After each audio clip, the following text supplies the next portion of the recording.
야고보서 1장 1절에서 11절의 말씀을 봉독합니다.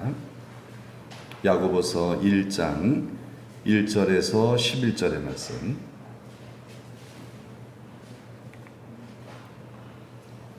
다 같이 함께 봉독하십니다.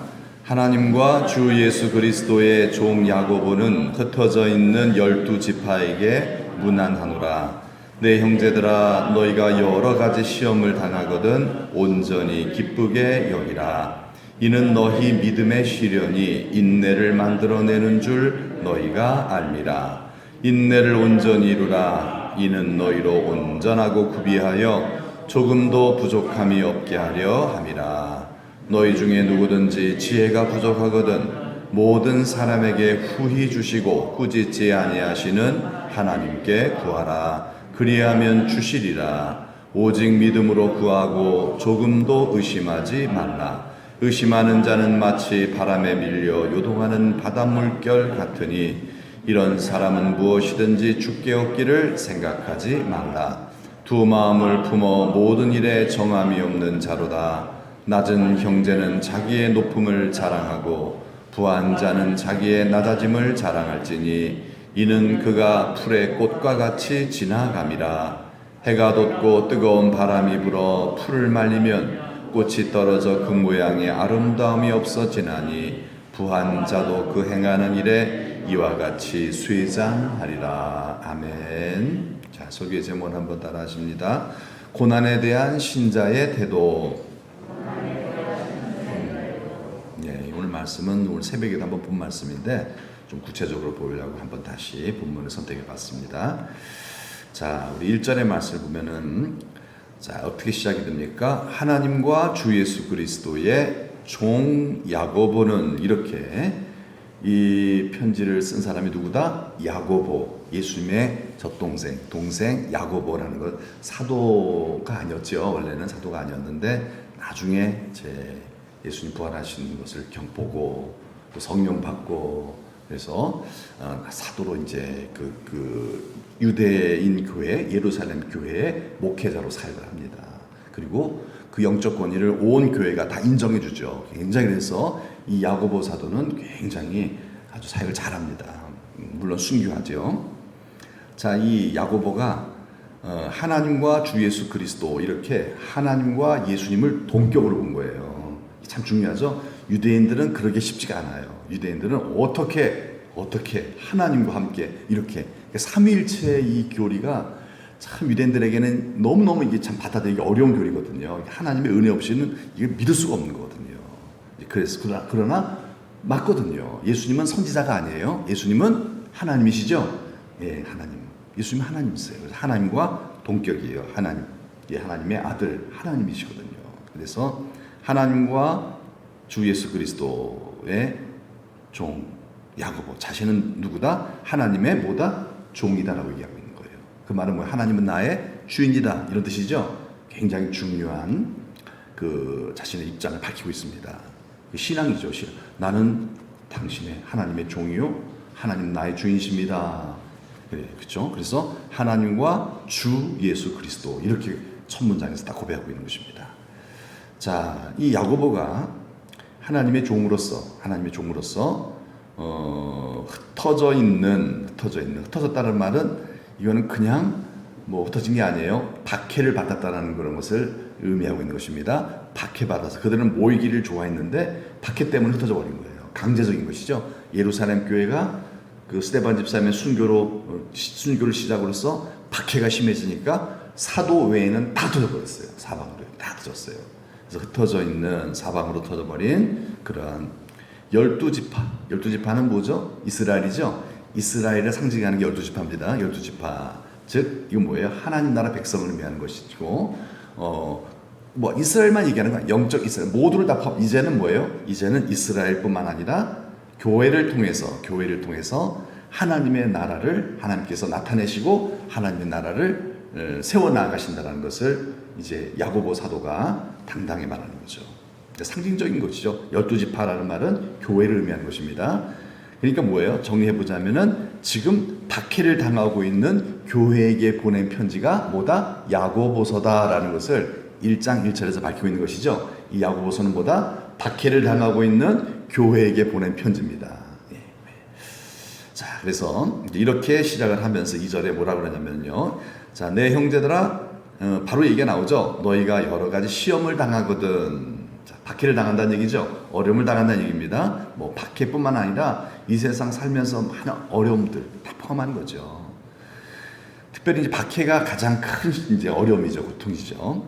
자, 여러분 초대교회는요, 예루살렘 교회죠. 120문도들이 모여서 기도하다가 열흘 만에 성령 받고 교회가 세워지잖아요. 예수님께서 약속하신 성령을 부어 주셔서 그래서 이 교회가 탄생하게 됩니다. 이걸 초대교회라고 일교회, 초대교회, 처음 교회라는 뜻입니다. 처음 교회. 자, 초대교회는 탄생되자마자 얼마 안 가서 박해를 당합니다. 그렇죠? 올해도 뭐 박해 당한 지 얼마 되지도 않아 금방 박해 당해요. 막 처음에 폭발적으로 부흥하니까 그다음에 이제 박해가 시작이 됐어요. 참 왜 박해를 당하게 하실까? 물론 박해하는 그 자들이 다 예수님을 대적하는 적 그리스도적인 자들인데 그거 막아줄 수 있잖아 하나님께서요. 그런데 그 박해를 왜 당하게 하셨을까 하나님께서? 그리고 왜 신자들 고통 안 당하도록 하나님께서 다 보호하고 막아줄 수 있음에도 불구하고 왜 전지전능하시고 우리를 사랑하신 하나님은 왜 이런 고난을 우리가 당하게 하실까? 잘 알지를 못하지만요, 큰 그림을 우리가 보라는 거예요. 왜 성도가 고난을 당하는가? 이유는 뭐예요? 성도를 뭐하게 만들려고? 성숙하게 만들려고 하신다는 거예요. 큰 그림이 그거예요, 이제는요. 예, 뭐예요? 여러분도 그렇잖아요. 여러분 자녀들에게 막 잔소리하고, 막 혼내고, 막 정말 자녀들 막 훈계하고, 때로는 막 체벌도 가하는 이유가 뭐예요? 자녀가 미워서? 자녀 망하게 하려고? 아니죠. 자녀를 잘 되게 하려는 거죠. 잘 되게 하려고. 성숙시켜서 더 나은 미래, 장차 더 나은 삶을 살게 하려고. 안 그러면 얘가 미래가 너무 힘들어져요. 불보도 뻔해요. 나중에 후회 막 급할 거예요.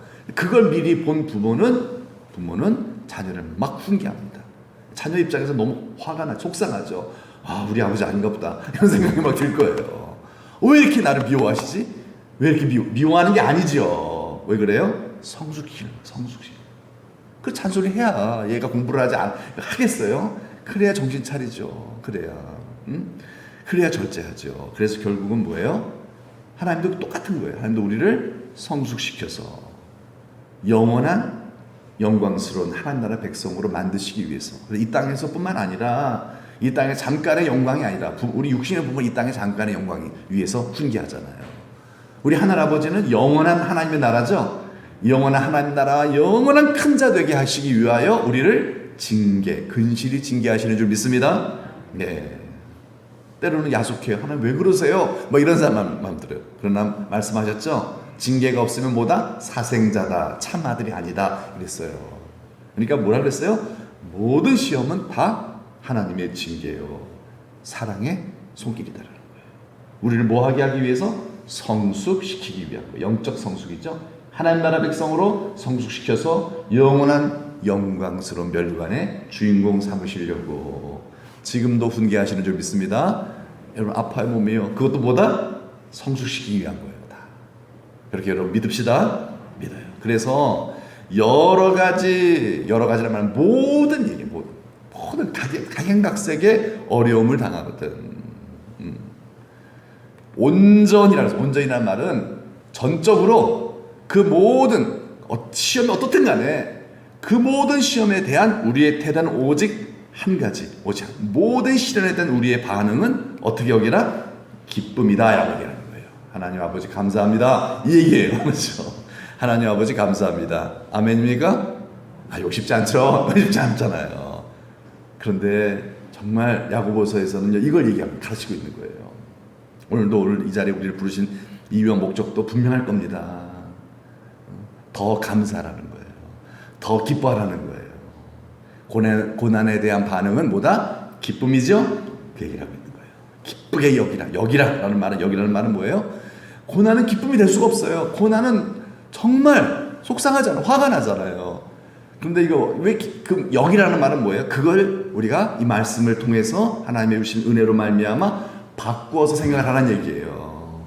고난은 속상한 일이에요. 화가 나요. 우울하게 만들어요. 그러나 말씀을 듣고 내 생각을 바꾸라는 얘기예요. 아, 이거 축복이야. 변장된 가면, 축복의 변장된 가면을 쓰고 오는 거야. 이렇게 여러분 우리가 이걸 받아들여서 이렇게 바꾸어서 생각해서 여러분 고난을 당할 때 여러분 보통 일반적인 모든 사람들이 하는 것처럼 낙심하거나 불평하는 자가 아니라 감사하며 기뻐할 수 있는 성도가 됩시다. 네, 이게 믿음으로 사는 거예요. 네, 쉽지 않죠? 쉽지 않죠? 그래서 참 그러나 여러분 할 수 있는 그런 하나님께서 힘을 주실 것입니다.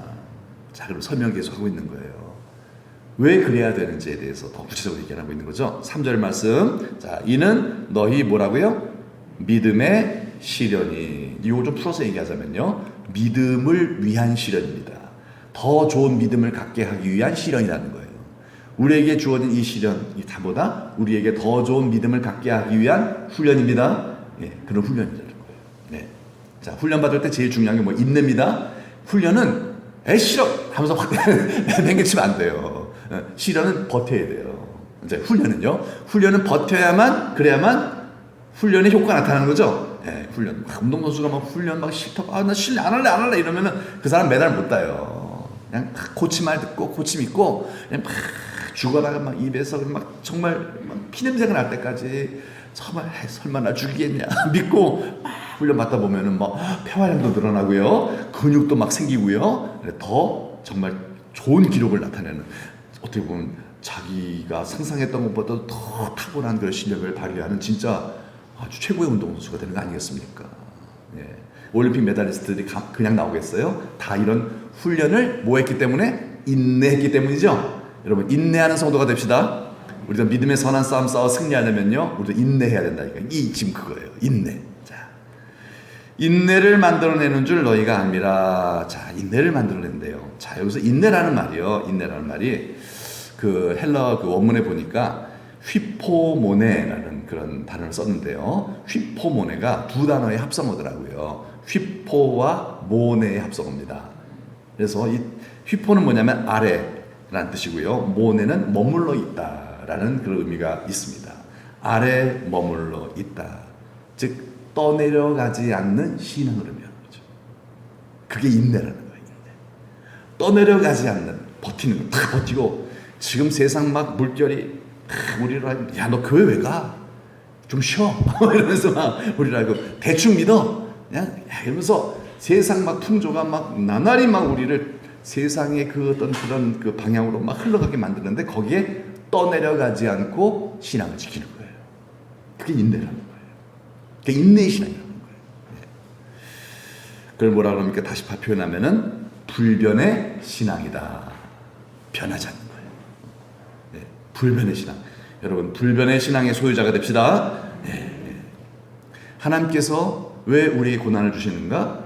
우리의 믿음이 믿음으로 믿음에 이르게 하여 결국 뭐예요? 불변의 신앙의 사람 만들려는 거예요. 왕년에 잘 믿었는데 지금 잘 이상해. 이러면 안 된다는 거예요. 지금도 잘 믿어야 돼요. 불변의 신앙. 더 불변의 신앙. 더 흔들리지 않는. 저러나 오르나 치우치지 않는. 그래, 젊었을 때는 좀 내가 좀 승질도 막 내고 그랬는데 이제는 승질도 안 내요. 다 기뻐하며 감사하며 믿음으로 막 살아요. 불변의 신앙이죠. 불변의 신앙. 그거를 만들어내려고 하나님이 우리를 뭐하고 있다? 훈련시키고 있다. 훈련시키고 있다.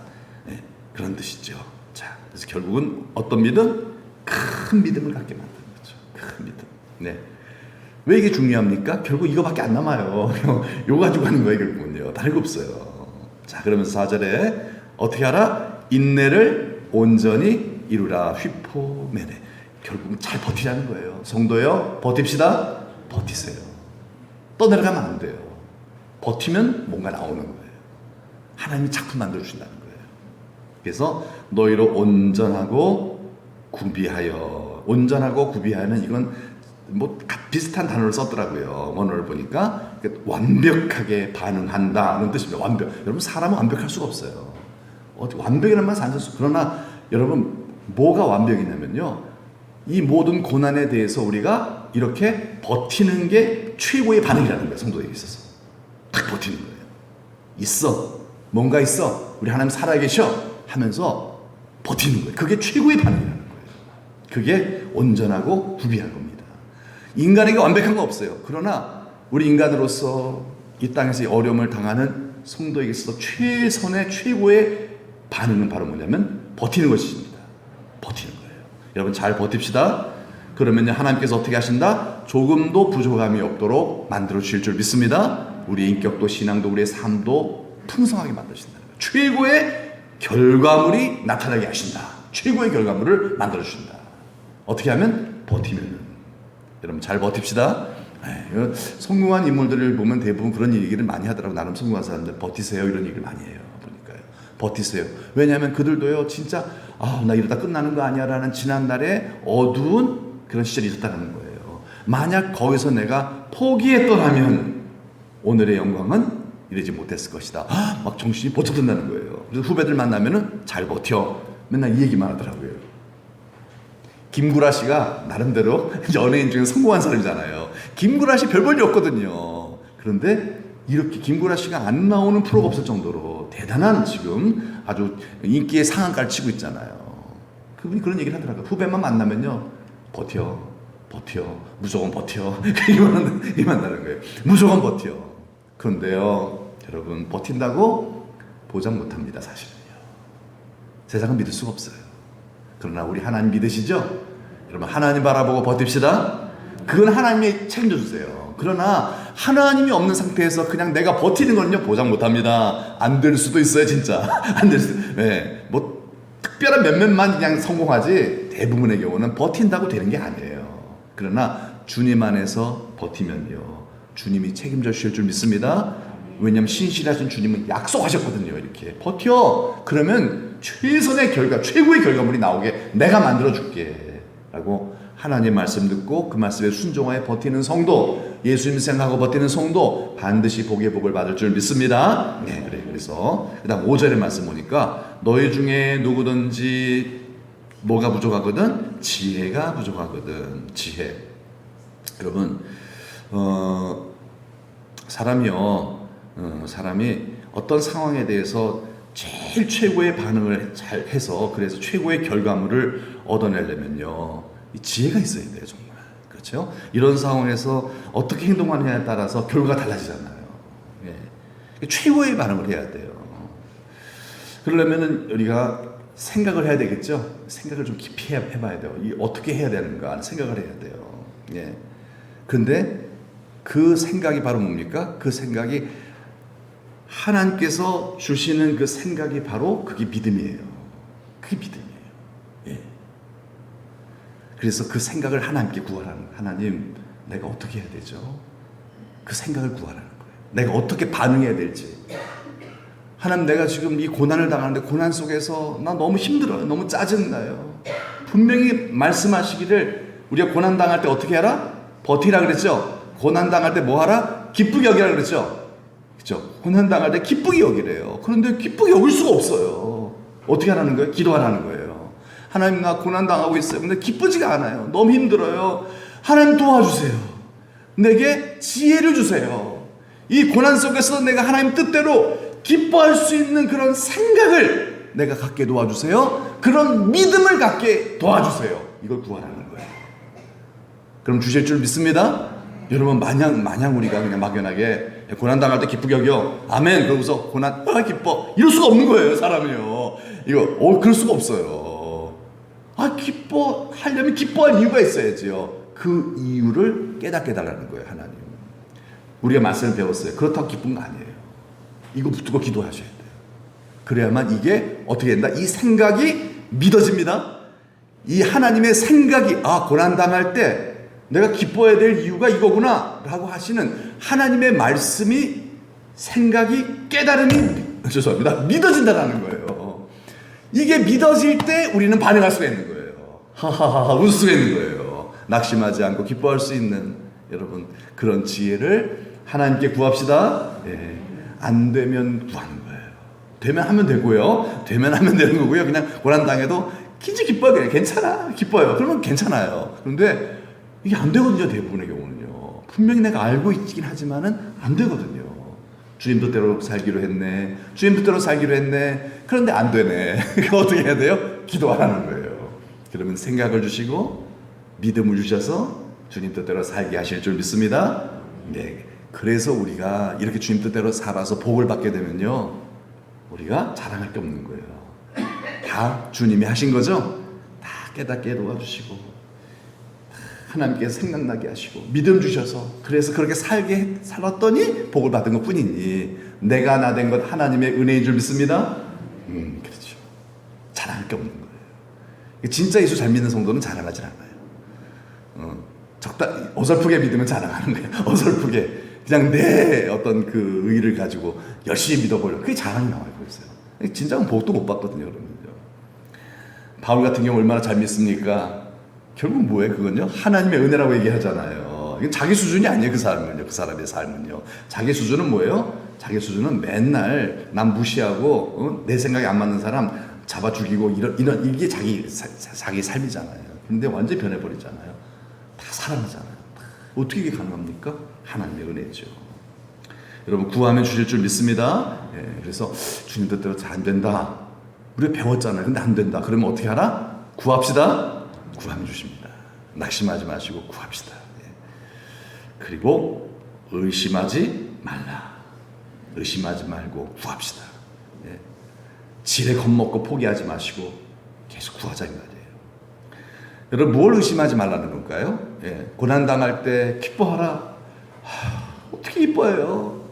근데 왜 그럴까요? 왜 고난당한다고? 분명히 뭔가를 의심하고 있는 거예요. 지금요. 그 말씀에 순종하지 않아요. 항상 기뻐하라, 쉬지 말고 기도하라, 범사에 감사하라 했는데 그게 안 되는 거예요. 예. 이게 제대로 일도 안 되는 거예요. 그 이유는 뭐예요? 뭔가를 지금 의심하고 있는 거예요. 뭘 의심하고 있는 걸까요? 하나님의 선하심을 의심하고 있는 거예요. 하나님은 항상 내게 선하십니다. 내게 선하셔요. 이 모든 일들이 다 하나님의 주권 아래에서 이루어지는 거예요. 참새 한 마리도 그냥 땅에 떨어진 법 없는데 어떻게 하나님의 자녀된 우리들의 모든 일상이 하나님의 허락 없이 되어지는 일들이 있겠느냐 이 말이에요. 모든 것은 다 하나님이 하셨습니다.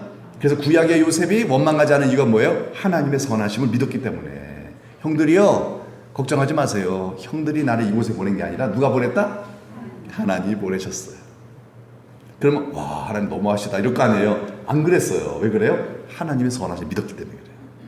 하나님은 내게 항상 선하십니다. 뭔가 있어. 내가 알지 못하는 뭔가 있어. 그렇기 때문에 요셉은 버텼어요. 버티니까 어떻게 돼요? 최고의 결과물을 얻어내죠. 최고의 한 나라의 제국의 재상이 돼버리잖아요. 그래서 자기 민족을 완전히 살려내잖아요. 민족을요. 복의 근원이 돼버렸죠.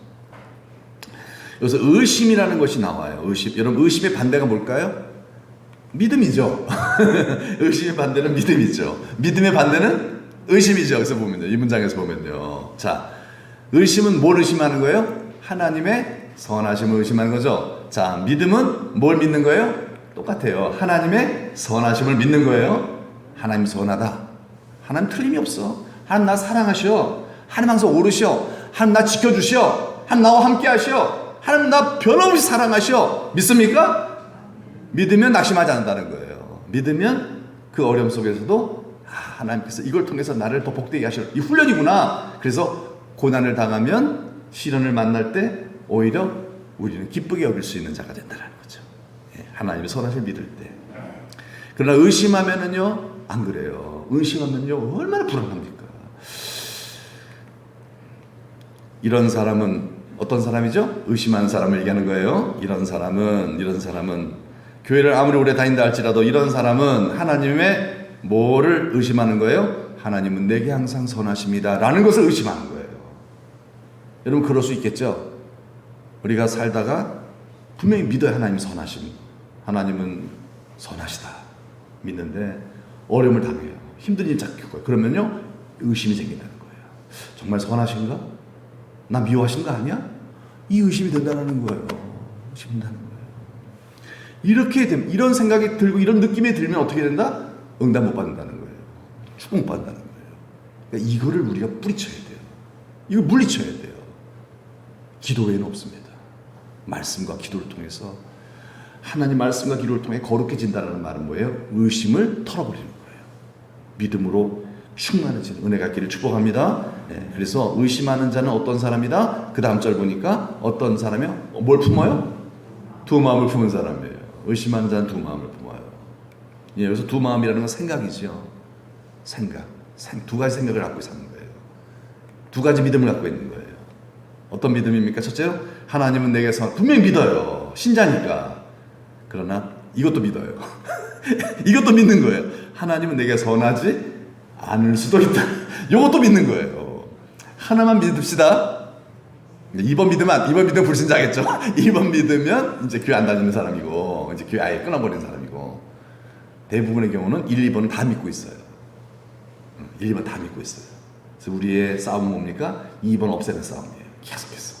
예배당 왜 나와요? 2번 없애기 위해 나오는 거예요. 2번 없애기 위해서. 기도 왜 해요? 말씀 왜 들어요? 찬송 왜 불러요? 2번 없애는 거예요. 그럴 때 진정한 기도가 되고요. 믿음의 기도가 되죠. 진정한 하나님 받으시는 찬송이 되고요. 정말 아벨의 예배가 될 줄로 믿습니다. 예. 2번 없애버리면 그렇게 되는 거예요. 그래서 그 믿음의 기도 예배 하나님께서 받으시고 역사하는 힘이 강한 거예요. 그러나 2번 없애지 못하면요. 어떤 사람이 돼요? 정함이 없는 자가 되는 것입니다. 정함이 없다. 뭐예요? 고민하는 사람이 되는 거죠. 불안한 거예요. 부담이 나오죠. 막 바람에 물려 요동치는 파도와 같다. 막 마음이 불안한 거예요. 원망불평이 자꾸 나오는 거예요. 네. 이런 사람은 결국 결말이 어디예요? 배교자예요. 배교자. 히브리서에서 말씀하는 배교자가 되는 거예요.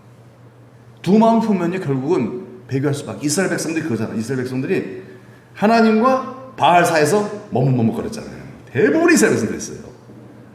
하나님도 믿고 바알도 믿었어요. 그러니까요. 양다리 딱 고쳐졌어요. 예. 엘리야 시대 때 얼마나 이런 그런 모습을 극명하게 보여줍니까? 결국은 배교하잖아요. 예. 2번 없애지 않으면 배교합니다. 그냥 세월이 약이겠지 이러면 안 돼요. 날마다 우리는 2번 없애는 싸움을 싸우셔야 됩니다. 그래야 신자 됩니다. 여러분 우리 신자 됩시다. 네, 신자. 신자 되는 게 이게 엄청난 게 지금 영광이지 않습니까? 그러면서 이제 여기까지 설명이 다 끝난 것 같아요. 다음에는 좀 부록 같은데 아니에요. 네, 좀 중요한 얘기가 또 나옵니다. 이제 세 절이 남았는데, 자 9절 말씀 한번 읽어볼까요? 시작. 낮은 형제는 자기의 높음을 자랑하고. 참 갑자기 좀 약간 분위기가 좀 달라졌어요. 자 낮은 형제, 여기서 낮은 형제, 험블 서커스 톰스, 그래서 아주 좋지 않은 아주 나약한 그런 상황. 근데 그렇게 이제 그 영어 성경에 나와 있는데 번역을 낮은 형제라고 번역을 했더라고요. 그래서 이거는 원문에 보니까 이걸 그 다음 절과 대조해서 하는 말씀이거든요. 보면은 가난한 자를 얘기하는 겁니다. 가난한 자를 얘기하는 거예요. 돈이 없는 사람이죠. 가난한 사람. 이 가난한 사람 이렇게 봐도요, 오히려 문맥에 있어서 조금 더 문맥에 있어서 틀림이 없어요. 괜찮아요. 오히려 더 이해가 더 좋습니다. 그래서 가난한 자를 봅시다. 그냥 가난한 자는 어떻게 하라고요? 뭘 자랑하라 그러죠? 가난한 자는 뭘 자랑해야 된다. 뭘 자랑합니까? 가난한 사람 자랑거리가 있어요? 이 세상에 없잖아요. 가난한 사람은요. 별로 자랑거리 없죠. 이 세상은요. 예, 황금 만능주의 시대 사회가 돼버린 사회 속에서 가난한 사람은 자랑거리가 별로 없어요. 그러니까 없는 사람이라고 얘기하잖아요. 없는 사람 이렇게 표현하잖아요. 자랑거리가 없어요. 그래서 주눅들기가 쉽습니다. 가난한 사람은요, 이 세상에서 주눅들고 하나님 나 안 사랑하시나 봐 이러면서 또 위축되고 할 수도 있어요. 그런데 그러지 말라는 거예요. 가난한 사람은, 여러분 가난한 것도 한 뜻일 수가 있어요. 하나님께서 그렇게 하시는데, 하나님 주권인데 어떡하겠어요? 주권인데요. 가난한 사람은 뭘 자랑하라? 주눅들지 말고 자신의 높음을 자랑하래요. 이게 뭘 얘기해요, 이게 도대체? 여기 자신의 높음은 뭘 의미하는 거냐면, 너는 보통 사람이 아니야 라고 말씀하시는 주의 음성을 들으라는 거예요. 뭐예요? 너는 천국의 큰 자야, 이런 얘기예요. 너는 지금 잠깐 여기서 가난한 자로 있는 거야. 이게 끝이 아니야. 너는 오히려 그 가난함으로 인해서 너는 더 나를 가까이 할 수 있잖아. 넌 더 큰 자가 돼가고 있어. 그래서 심령이 가난한 자는 뭐죠? 복이 있다 그러죠. 심령이라는 얘기인데 아니에요. 누가복음에 보면요, 그냥 가난한 자라고도 얘기하셨어요. 예수님께서는요. 뒤에 보면 좀 나옵니다. 주눅들지 말라는 거예요. 가난해도 일이 안 풀려도 여러분 주눅들지 맙시다. 예. 세상은 다 주눅들어요. 신자들만 주눅든다니까. 신자들도 교회에서 좀 돈이 없으면 주눅들어요 말이에요. 그러지 말라는 거예요. 주눅들지 마. 우리 누구의 음성을 들어야 돼요? 내 소리를 듣지 마세요. 예수님의 하나님의 음성 말씀을 통해 들어야 돼요. 너는 대단한 사람이야. 너는 천국의 큰 자야. 천국에서의 너의 자리를 좀 봐라 하면서 하나님 말씀을 통해서 우리의 영안을 열어주시는 거예요.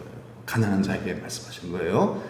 내 가난하다 싶으면은 여러분, 정말 여러분 천국을 보시길 축복합니다. 너 보통 사람 아니야. 이러면서 하시는 거예요. 너 보통 사람 아니야. 그래서 하나님께서 너 대단한 사람이야 하면서 막 우리를 이렇게 막 파이팅 해주고 있고 자랑하시는 겁니다. 축복하고요. 그러니 뭐랄까 기뻐하라는 얘기예요. 가난하다고 주눅들지 말고 우리 기뻐합시다. 아멘. 기뻐합시다. 뭐 사람 가난할 수도 있고 부도할 수도 있고 그러잖아요. 이제 갑자기 부자 가난할 수도 있고 부도날 수도 있잖아요. 상관없다는 얘기예요. 천국을 봅시다. 그러고서 주의 음성 듣고 기뻐하자 이 말이에요. 부할 때도 기뻐하지만 가난할 때도 기뻐하자 이 말이에요. 그래서 말씀드린 대로 누가복음 6장 20절에 한번 읽어볼까요? 시작. 가난한 자는 복이 있나니 하나님의 나라가 너희 것이며. 예수님 이렇게 직접 말씀하셨어요. 가난한 자는 복이 있대요. 왜? 하나님의 나라. 여러분, 가난한 사람은 하나님의 나라를 굉장히 열망할까요? 세상 나라를 열망할까요? 가난한 사람은요, 앞으로 부자가 될 가능성이 높아요? 낮아요? 낮아요.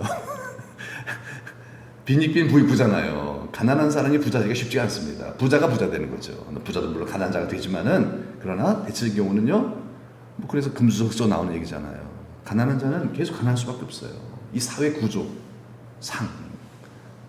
2000년 전에도 그랬는데 오늘 나는 오죽하겠냐 이 말이에요. 그러니까 뭐예요? 자기가 생각할 때도 이 가난에서 도저히 여기서 벗어날 희망이 안 보이는 거예요. 네. 그렇게 열심히 서울에서 노력해서 적금 부었는데 1억 하던 아파트가 10억으로 올라버렸어요. 1억 아파트가 10억으로 뛰어버렸어요. 그거 어떻게 사요? 그거 어떻게 사요? 예. 뭐 서울에서 아파트는 뭐 20억, 30억, 40억 하더라고요. 예. 예. 그러니 가난한 사람 입장에서 서울에서 가난한 사람 입장에서 보면은 이야 진짜 이거 한숨 나오죠. 자, 근데 신자의 사람 신자예요. 정말 믿음을 가진 사람이에요. 그러면은요 정말 이렇게 서울에 집이 없어요. 우리 한비 씨처럼 서울에 살면서 집이 없어요. 집이 없어요. 누구는 그런 집을 몇 채를 갖고 살고 있어요. 네. 근데 나는 믿는 사람이에요. 그러면 내 마음이 하나님의 나라를 더 갈망하는 마음을 갖겠어요? 세상 나라를 더 갈망하는 마음을 갖겠어요? 어차피 세상은 소망이 없잖아요. 하나님의 나라를 더 갈망하게 되죠. 그래서 가난한 자는 복이 있는 것입니다. 하나님의 나라는 침노하는 자의 것, 추구하는 자의 것, 갈망하는 자의 것, 사모하는 자의 것인 줄 믿습니다. 하나님의 나라는 사모하는 자의 것이에요. 여러분, 내가 하나님의 나라의 복을 지금 내가 누리지 못한다면 평강은 하나님 나라, 나에게 하나님 나라 주시고 감사해요. 하늘의 기쁨이 없다면 내가 지금 하나님의 나라를 소망하고 있다, 안 하고 있다? 안 하고 있는 거예요. 그렇죠? 하나님의 나라를 소망하지 않고 세상 나라를 소망하고 있으니까 하늘의 기쁨이 없는 거예요. 그렇지 않겠어요? 예수님 말씀 그 말씀이잖아요. 가난한 자는 복이 있다. 왜 그 복이 있냐? 상대적으로 보면요, 비율적으로 보면요, 가난한 자들이 천국을 갈망하지 부자들이 천국을 갈망하지 않아요. 왜? 여기가 500당은 되는데요, 1000당이 아니라 500당은 되는데 뭐 굳이 그걸 뭐 여기가 좋사원이잖아요. 그러니까 뭐예요? 이 세상에서의 어떤 세상적 쾌락은 즐길 줄 모르겠지만은 하늘의 기쁨은 맛볼 수가 없는 거예요. 왜? 갈망하지 않으니까. 여러분, 성령 충만 누가 받아요? 성령을 갈망하는 사람이 받는 거죠. 성령을 갈망하지 않는 사람이 어떻게 성령 충만을 받아요? 어떻게 해요? 못하잖아요. 하나님의 나라 또한 하나님의 나라를 갈망하는 자가 받게 되는데, 그게 비율적으로 따져보면은 가난한 자, 부한 자 누구죠? 가난한 자라 이 말이에요. 가난한 자. 예수님도 가난한 자로 사셨잖아요. 예수님도요. 가난이 결코 불편한 건 될 수 있지만은 불행한 건 아니라는 얘기를 그런 말 많이 하잖아요. 맞아요. 불편하지만은 불행한 건 아니라, 오히려 더 예수님은 복되다라고 얘기하셨어요. 가난한 자는 뭐가 있다? 이런 거 빼놓고 살지 맙시다. 이거 하나님 말씀이에요. 예수님 말씀이에요. 가난한 자는 복이 있다 그랬어요. 네. 왜? 천국을 갈망하니까. 그래서 천국의 맛을 여기서 본다는 거예요. 그래서 더 좋은 믿음의 사람으로 세워질 수 있다는 거예요. 부자와 나사로의 비유를 왜 하셨겠어요? 예수님께서요. 굳이 부자와 나사로의 비유를 왜 하셨겠어요? 둘 다 유대인이었던 것 같아요. 아버지 아브라함이 했던 거 보니까, 부자도 그런 거 보니까 아버지 아브라함이 했으니까. 그런데 천국에 못 들어갔어요. 왜 그래요? 예, 천국을 갈망하진 않았어요. 하나님의 뜻과 거리가 먼 삶을 그냥 살다가 결국은 죽었더니 믿음이 없던 거예요. 믿음이 없던 거예요. 그런데 이 나사로는 정말 힘들었지만 그래도 하나님 나라 바라보면서 갈망하면서 여기보단 좋겠지 하면서 갈망하면서 막 은혜를 받고 하나님 나라 가고 싶어요. 나 구원해 주셔서 감사해요. 이렇게 믿음을 갖고 죽었어요. 그래서 천국 들어간 거예요. 여러분 천국 갑시다. 천국 가야 돼요. 이건 천국은 갈망하는 사람들이 가는 거예요. 여기서 천국을 가진 사람이 거기도 가게 될 줄로 믿습니다. 예, 여기 천국 지점이 돼야 돼요. 천국 본점으로 들어가는 겁니다. 천국 지점이 없어지면 안 돼요. 부요하면 그렇게 될 수 있다는 거예요. 조심해야 한다는 거죠. 그래서 가난한 자가 하나님의 나라를 차지하게 되기 때문에 너희 것이며, 그렇기 때문에 너 복 있는 사람이야. 복 있는 사람이야 하면서 주께서 시각을 바꿔주시는 거죠. 자, 그럼 10절의 말씀. 그럼 부한 자도 나오죠. 그럼 부한 자는 뭐냐? 부한 자는 어떻게 되느냐? 부한 자도 반드시 기억해야 될 것이 있다. 가난한 자 주눅들지 말아야 되며, 부한 자도 뭘 지켜야 되냐면은 뭘 자랑해야 되냐. 자랑이라는 표현이, 왜냐하면 두 가지를 대조해놨기 때문에 똑같은 단어를 쓴 거예요. 그러나 자랑이라는 표현이 좀 약간 좀 맞진 않습니다. 자, 부한 자는 뭘 자랑해야 돼요? 뭘 자랑해요? 자기의 낮아짐을 자랑하래요. 자, 부한 자는 뭐 하란 얘기예요? 교만하면 안 돼, 이런 뜻이에요. 교만하면 안 돼. 여러분, 세상에 부자들의 특징이 뭐예요? 없는 사람 무시하죠? 그거예요, 여러분. 가난한 사람 무시해요. 개구리 올챙이 칠 줄 모른다니까요. 돈 좀 벌면요, 돈 없는 사람 그렇게 무시해요. 그렇잖아, 세상이. 응? 뭐 이러면서 뭔가 자기가 된 사람인 것처럼 뭔가 이루어진 된 줄로 착각을 하는 거죠. 그러면서 가난한 사람 무시하고. 그럼 아파트 보면, 아파트 이렇게 보면서 여기는 임대 아파트고 여기는 그냥 아파트예요. 그럼 임대 아파트 얼마나 무시하는데요. 거기 애들 놀지도 못하게 가지 말라고 그러고요. 담 싸라고 그러고요. 교만해지는 거죠. 참, 여러분, 그냥 부자만 되면 얼마나 좋겠어요. 부자 되면 잃는 것들이 많아요. 정말 소중한 것을 잃어버린다는 거예요. 부자 돼도 여러분 겸손하면 얼마나 좋겠어요. 그게 바로 성부죠. 거룩한 부자예요. 주님이 성도에게 원하시는 게 그거거든요. 부자가 돼도 교만하지 말고 더 예수님 닮은 겸손한 사람이 됩시다. 예, 그게 중요해요. 여러분 좀 농사 잘 되고 그러면 어떻게 돼요? 추수리 져야 돼요. 내가 농사 졌는데 올해 해서 한 4억을 벌었다, 5억을 벌었다. 그러면 나는 농사 1,000만 원 가지고 쩔쩔매시는 분들 생각하면 저렇게 처음 살아? 이러면 안 된다는 거예요. 이러면 안 된다는 거죠. 무서운 거예요, 이건요. 하나님 용서해 주세요. 하나님의 은혜로 돈 번 건데, 하나님의 은혜로 이렇게 번 건데, 내가 뭔가 된 줄로 내가 착각하고 있습니다. 그렇지 않겠어요? 목사도 똑같아요. 목사도 목회 좀 잘 되면요, 얼마나 교만해지는데요. 그래서 막 성도들 없는 가난한 개축교회 목사들 보면 뭐 겉으로는 내세가 안 하지만 속으로는 뭐 저러고 목회하냐, 뭐 저러고 목회하냐. 솔직히 믿음이 있는 건가? 교만해진다니까. 도시교회 큰 교회 가면요, 시골교회에서 목회하는 사람들 참 우습게 볼 수도 있거든요. 또 여러분, 또 도시교회 있는 목사님은 시기하면 또 안 돼요. 도시교회 목사님들 그럼 또 안 돼요. 그것도 여러분 잘못된 거예요. 자랑할지니 그랬죠? 네, 하늘의 상이 크다. 네. 오히려 더 보이지 않는 것들을 바라보면서 자랑하고 기뻐할 수 있는 자가 되라는 거죠. 자, 여러분, 우리 한번 이렇게 한번 생각해 봅시다. 이제 다 했으니까 설교요. 자, 여러분, 오늘 이 말씀을 통해서 하나님이 이렇게 말씀하시는 것 같아요. 뭐예요? 너 돈 빼고 나면 뭐가 남을까? 이 얘기예요. 내가 너 가진 거 다 뺏어 볼게. 너 뭐 남겠냐? 이 얘기예요. 내가 이제까지 살면서 벌어온 거, 쌓아놓은 거, 이 모든 것 다 세상적인 거 빼버리면 남는 게 뭐 있냐 이거예요. 그게 내 거예요. 그죠? 그게 나예요. 예. 여러분에게 재산이 다 없어서 욥처럼 싹 다 사라져 버렸어요. 싹 사라졌어요. 심지어는 그런 일이 없어야 되는데 자식마저도 없어졌잖아요. 예. 몸의 건강도 다 나가가 버렸어요. 다 없었어요. 세상적인 다 없었어요. 그때 여러분 욥처럼 찬송할 수 있겠어요? 주시니도 여호와시니 찬송할 수 있겠어요? 예. 그럴 수 있겠어요? 그게 욥이었어요, 여러분. 그게 욥이었어요. 그 믿음이 있었어요, 욥은요. 그래서 하나님이 찬송한 거예요. 그래서 하나님이 욥을 잘한 거잖아요. 욥은 안 그렇다. 욥은 나 믿는 사람이야. 하나님께서 안 그래요. 욥 부자라서 그런 거예요. 부자 사람 믿는 거지. 부자 아니어봐요. 욥 하나님 저주하고 엄마하고 떠날 겁니다. 욥의 부인만 그랬어요. 욥의 부인만 그렇고 욥은 안 그랬어요. 하나님 하셨거든요. 여러분, 돈 빼고 나면 남는 그것이 바로 납니다. 그게 바로 나예요. 나예요. 여러분, 무엇이 남아있어야 되겠습니까? 예수 그리스도의 마음, 겸손이 있기를 축복합니다. 겸손한 마음. 그래서 11절 말씀 이제 마지막이네요. 한번 읽어봅시다. 시작. 해가 돋고 뜨거운 바람이 불어 풀을 말리면 꽃이 떨어져 그 모양의 아름다움이 없어지나니 부한 자도 그 행하는 일에 이와 같이 수혜자나리라. 다 사라진다는 뜻이죠. 다 사라진다. 결국은 이 땅에서도 우리가 쥐고 있던 것 다 결국은 이제 없어지잖아. 결국은요. 죽을 땐 다 놔야 되잖아요. 그리고 그 이전에 놓는 경우도 있고요. 그 이전에 욥처럼 다 없어져 버리는 경우도 있고요. 그러나 결국은 이제 뜨거운 바람이 불면은 다 이렇게 꽃도 말라버리는 것처럼 내 그 영광, 나 이런 사람이야. 그것도 없어진다는 거다. 나 이런 사람이야. 믿었던 것들이 세상 믿어 다 사라지게 된다.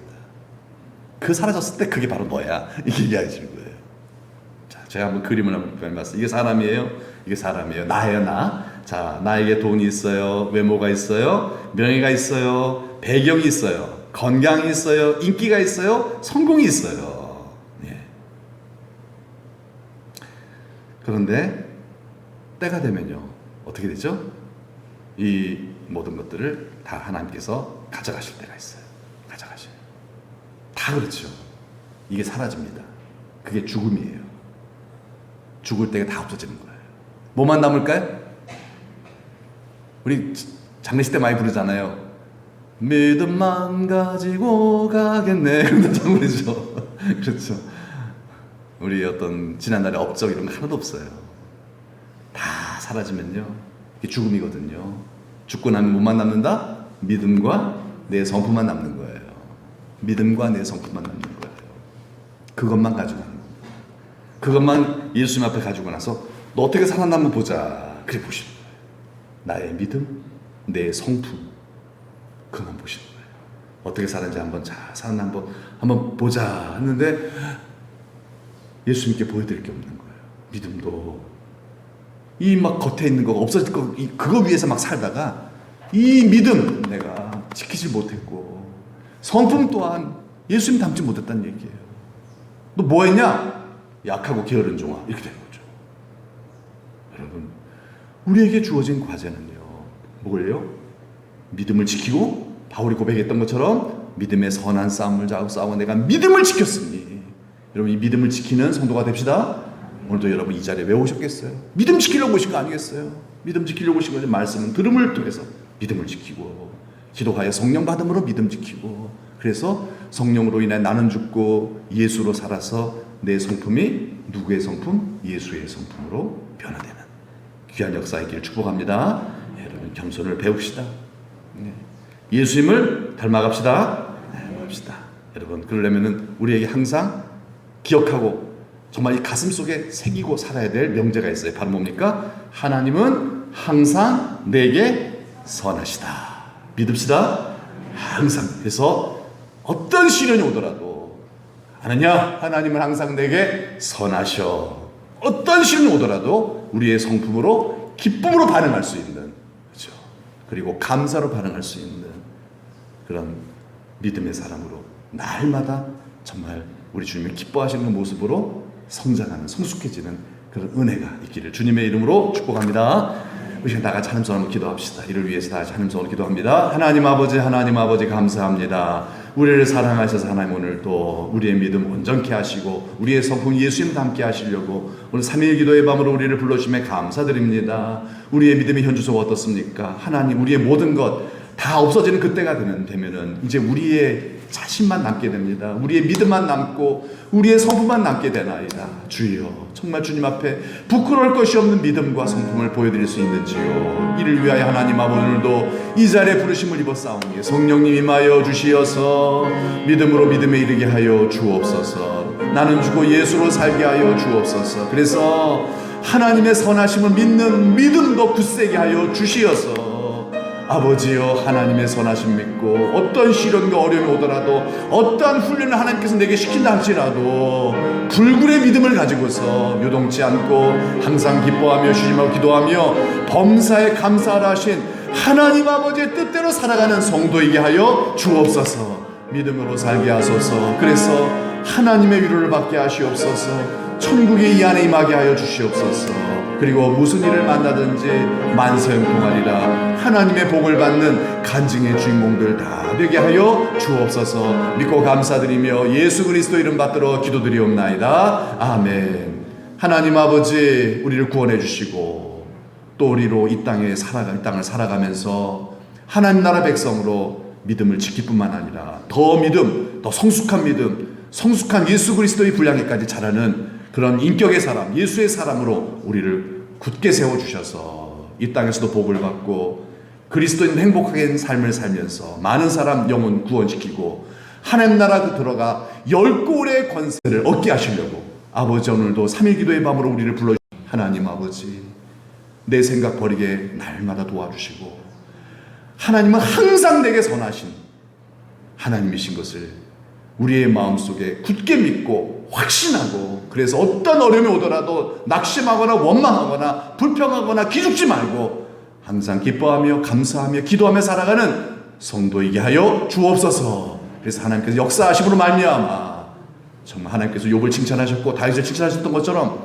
우리 사랑하는 천덕재단 식구들을 하나님께서 정말 모든 세상 모든 증인들 앞에서 내 백성이다 내 아들이다 하나님 칭찬하실 만한 그런 믿음의 사람으로 날마다 자라날 수 있도록 은총 베풀어 주옵소서. 잘 버티게 하여 주옵소서.